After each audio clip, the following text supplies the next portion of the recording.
Ciao a tutti, io sono The Wizard of DOS 19 e oggi vi mostrerò come riavere il Task Manager di Windows 7, i Windows 8, 10 e 11. A partire da Windows 8, Microsoft ha incluso un nuovo Task Manager, con nuove funzioni e molti miglioramenti.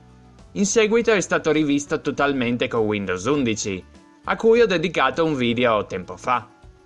Indubbiamente gestione attività è superiore rispetto al vecchio Task Manager, tuttavia, se vuoi, è possibile riaverlo con una semplice installazione. Il Task Manager di Windows 7 andrà a sostituire gestione attività, che non sarà più accessibile finché non si disinstalla quello vecchio. Non mi viene in mente un motivo sensato per installarlo, se non per l'effetto nostalgia, perché ormai è obsoleto. Certo, è più leggero in confronto al nuovo gestione attività, ma in computer recenti non si nota alcuna differenza.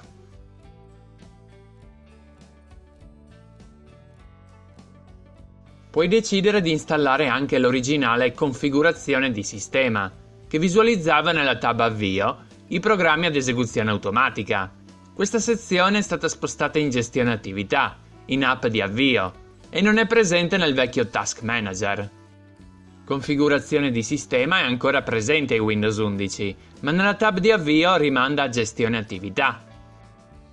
Per riavere gestione attività in Windows 11, vai in impostazioni, app installate e disinstalla Classic Task Manager.